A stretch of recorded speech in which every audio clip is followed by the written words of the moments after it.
This content is for kids. It's not for kids. Isn't that what I said? No, it's not for kids. If Oh. you are 13 years or younger, this is not for you. Do I have to kill somebody in order to actually make that point across? No, man, you don't have to kill no Wait one. a second. Oh, no. We return to our planet. The High Court may well sentence you to torture. He likes movies, we like movies. SeptumSin versus the world. SeptumSin versus the world. SeptumSin versus the world. SeptumSin versus the world. I'd buy that for $1. Greetings, and you're watching SeptumSin versus the World. I'm SeptumSin. Today we are doing another movie review, this time unscripted because my script got chewed up and lost. Do it live! I'll write it and we'll do it live! And I'm not watching this again for a little bit. And that is the review for Camp Blood 9.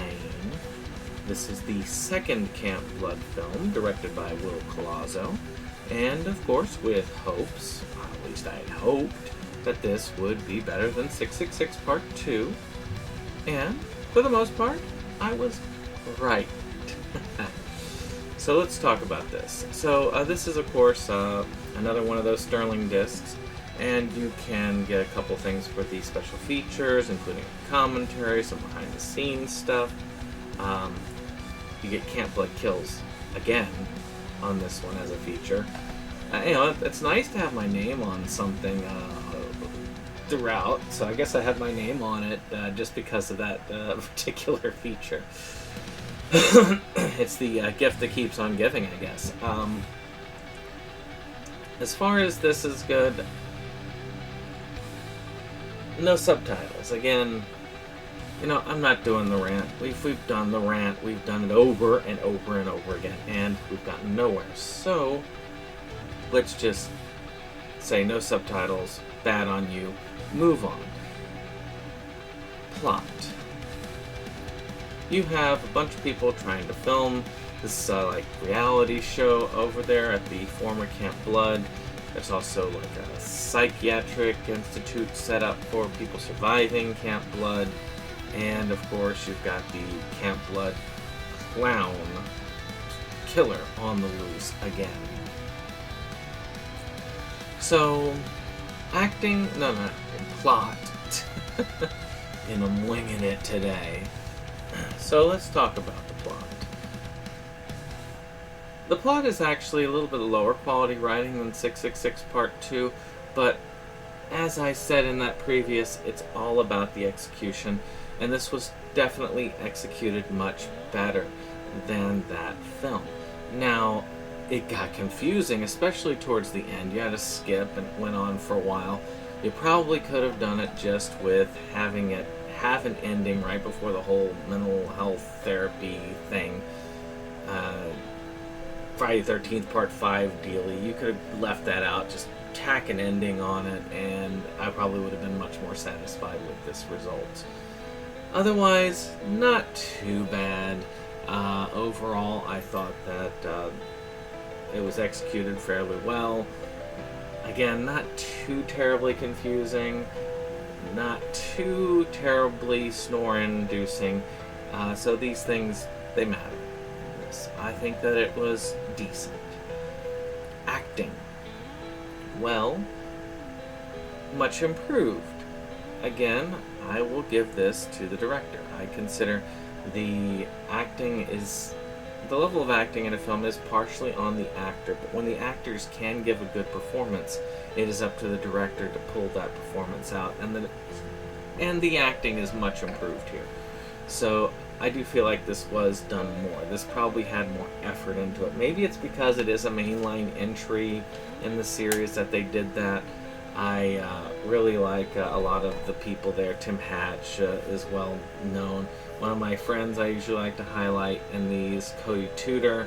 I liked having him in it. I'm sad that he wasn't in it for the whole thing, but he did have some very fun and comedic affairs there. We have, of course, Eddie Monster himself. Butch Patrick is in it, and he does a decent enough job. I felt like it was a good overall experience. I felt that as far as B-movies, well, let's not go that high. As far as micro-budget films go, the acting was fair. And that's really all I can hope for. I would say this is about on the level of the standard Polonia movie. So, good on that for acting. No major highlights as far as like spectacular performances, but everybody did what they needed to do, and it turned out okay. As far as production value, I mean, yeah, some decent settings, okay level of gore, so decent level of practical effects, and the digital effects weren't so over the top that they looked like crap. So sometimes that's really all you can hope for, and I thought that they did a decent enough job. One thing I do have a bone to pick with is this. This is not a clown mask. One of my friends online had said, well, maybe they were trying to like do a combination with the ape masks and the clown masks for this. It looks like more like an alien type mask to me. I mean, what's up with that? Now, I can't lay this at the fault of anybody but Sterling himself, because I've heard that he was the one who insisted on that mask.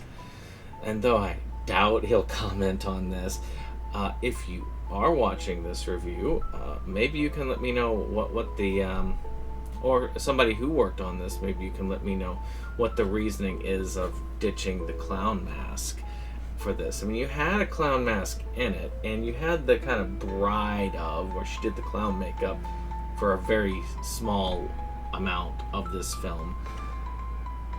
But really and truly, that really is what bothers me the most about this, is that you have a killer clown. That is the part of Camp Blood that is, well, makes it Camp Blood. So you took out the killer clown. You still called it a killer clown. So, what's next? Are we going to take out the camp and just like have it just going round and around the neighborhood in a dolphin mask with a pair of hedge clippers? Yeah, get on it, Sterling. I don't know, but that just bothered me. Music, I mean, you had something by another person that I know did something, a song for it. I don't know whether he did it practically or used AI to help it. But still, Chris Lax, I believe, was behind that, and decent enough fellow, and it sounds fine. It has that kind of Friday 13th vibe to it. And then finally, the soundtrack itself, decent enough, handles well, nothing that I would write home to, but nothing I'd be too upset about either. Camp Blood 9 is not a return to the series' former glory, but definitely is not a bad film. Matter of fact, I feel like this film built upon the mistakes of Camp Blood 666 Part 2 and did overcome a lot of its shortfalls. If Colazo is doing the next one, I would like to think that he probably will look at these things and improve yet again. Maybe iron out the story, make it a little bit less confusing, continue to work on those actors, take multiple takes, and keep moving forward. Maybe use an actual clown mask for the next one, if with luck. And since technically the next film in the series is Camp Blood X, because it's the 10th film theoretically until he gets booted, there is a clown mask involved in that one, so maybe we've got that as a return. So who is this for? Of course, if you are a Colazo fan, you're like, Bloody Nun is my jam! You'll like this fine. Matter of fact, if Bloody Nun is your jam, you will be blown away by this film, because it makes Bloody Nun look like a dumpster fire So, yes, you'll definitely like this. If you really love the Camp Blood series, if you're a huge Camp Blood fan, you're going to watch this anyway. You're going to like this anyway. And I think you'll hold on well with it, because I think this one is pretty even in quality to Children of Camp Blood. Not as good as 8. Definitely not as good as 7. And doesn't even belong in the same tier as 6. But better than 3. So, we're getting better in this. I do think that if you are a major fan, you're going to be there for all of them. You were there for 4 and 5 and cheering it on when Dustin Ferguson was setting fire to the series. So, I think you'll be in good. Now, also, I think anybody who likes these low-budget slashers like this will get into this. This is done competently. This has the silliness of a lot of these micro-budget slashers. It's got the little jokey parts. It's got some of the low-budget fun and jank that we all know and love. It's not one of the best ones. I mean, last week's film, Devil's Hacksaw, was just spectacular for that. To me, this is a bad follow-up to that film. But as far as comparatively to other Camp Blood films, I think this slasher level is good. So I think that if you're a big micro-budget film fan, you'll get this and enjoy it. Now finally, where to get this? Well, you can get it directly from Sterling himself. He's got a Kunaki page. I'm sure it's on it. There's also MakeFlix.com has this as well. They've restocked some of the big old, cardboard standy things. I don't really need those. And if you want a special edition of this, so check it out. It wouldn't hurt. I think the series is good. I think the series is moving in a good direction. I'm hoping that I keep thinking for number 10. I guess number 11 that we continue to go. I still have one more to watch and 2 more to review, because I never did review 10, and then we'll be caught up and ready for X spin-off 11, whatever. I am curious as to how Colazo is going to handle the Axe Grinder franchise for Part 7, but I'm not sure I'll review it here. So with that's done, I hope you've enjoyed this. Hit that like, hit that comment. Was this your favorite movie of the year? If it was, tell me why in the comments below. What's your favorite Camp Blood movie? Is it 666? Is it the original Sykes trilogy? What do you think? Comment below. We'll see you on the next one. Bye-bye. This is the end of the show. We hope you liked it though. We had our spin, a time afraid it's almost time to go. This is the end of the show, but we felt you'd like to know. A bunch of friends right to the end, a link just down below. This is the end of the show, so help us let you know. 'Cause here's Jake to say the things we thought just couldn't go. And now we would like to take a moment to thank our friends at the Rebel Gaming Club for our rollicking opening number that has been gracing our videos for some time now. And we want to thank all our friends who come out for various projects and what have you.